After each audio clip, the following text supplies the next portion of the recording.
probably noticed I don't feel about that war the way we were told we were supposed to feel about that war, the way we were ordered and instructed by the United States government to feel about that war. You see, I tell you, my mind doesn't work that way. I got this real moron thing I do. It's called thinking.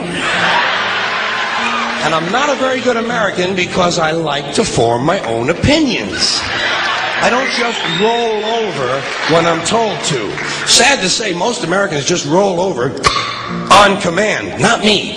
I have certain rules I live by. My first rule, I don't believe anything the government tells me. Nothing. Zero. Nope.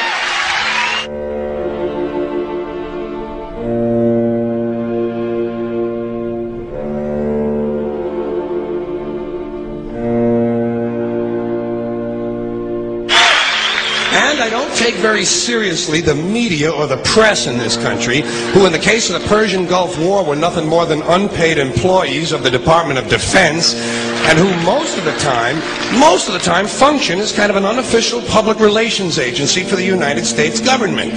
So I don't listen to them. I don't really believe in my country. And I gotta tell you folks, I don't get all choked up about yellow ribbons and American flags.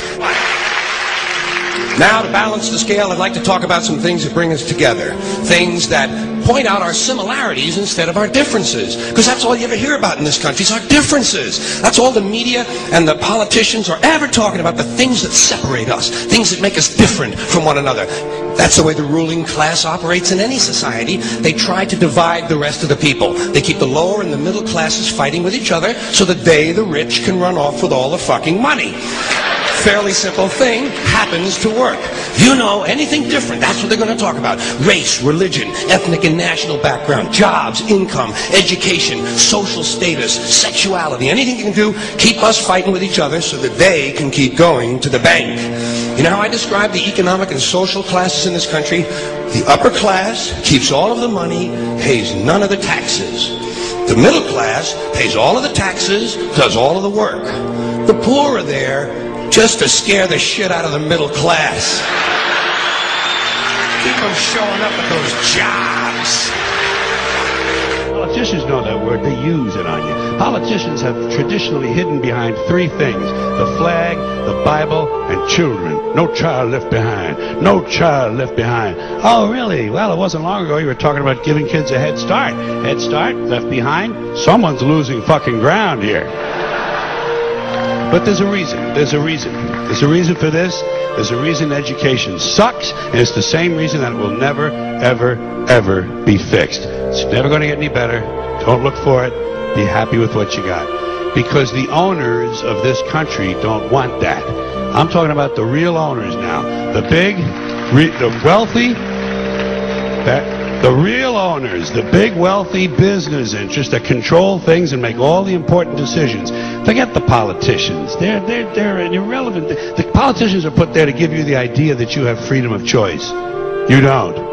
You have no choice. You have owners. They own you. They own everything. They own all the important land. They own and control the corporations. They've long since bought and paid for the Senate, the Congress, the state houses, the city halls. They got the judges in their back pockets, and they own all the big all the big media companies. So they control just about all of the news and information you get to hear. They got you by the balls. They spend billions of dollars every year lobbying to get what they want.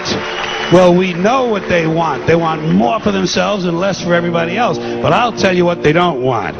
They don't want a population of citizens capable of critical thinking. They don't want well-informed, well-educated people capable of critical thinking. They're not interested in that. That doesn't help them. That's against their interest. That's right. You know something? They don't want people who are smart enough to sit around the kitchen table and figure out how badly they're getting fucked by a system that threw them overboard 30 fucking years ago. They don't want that. You know what they want? They want obedient workers. Obedient workers. People who are just smart enough to run the machines and do the paperwork, and just dumb enough to passively accept all these increasingly shittier jobs with the lower pay, the longer hours, the reduced benefits, the end of overtime, and the vanishing pension that disappears the minute you go to collect it. And now they're coming for your Social Security money. They want your fucking retirement money. They want it back. so they can give it to their criminal friends on Wall Street. And you know something? They'll get it. They'll get it all from you sooner or later, because they own this fucking place. It's a big club, and you ain't in it. You and I are not in the big club.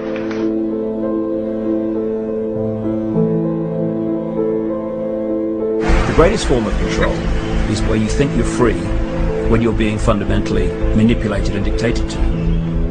One form of dictatorship is being in a prison cell and you can see the bars and touch them.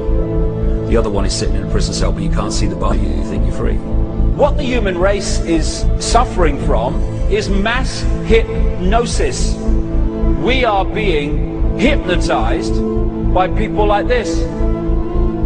Newsreaders, politicians, teachers, lecturers.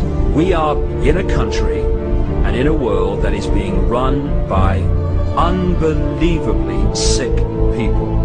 The chasm between what we're told is going on and what is really going on is absolutely enormous. The greatest hypnotist on planet Earth is a oblong box in the corner of the room. It is constantly telling us what to believe is real. Historically, the control and manipulation of political opinion has been the Freemasons' main weapon in gaining control of countries and states. Once in control of the rulers and politicians of a country, laws and political structures could be changed in accordance with their agenda. However, since restricting the body does not necessarily mean restricting the mind, the Freemason recognizes that their plan for a global government hinges completely on subduing the masses to their agenda, and thus eliminating opposition to their cause. And the greatest threat to their plan, posing more danger than any army or law, is the threat of a free-thinking mind. In order to eliminate this threat and to achieve their objective, the Masons have set about the boldest plan ever devised: the complete control of every aspect of human life, your life. And the weapons they are using against you are in your very homes, entertaining you and your children, and gradually indoctrinating you without you even realizing.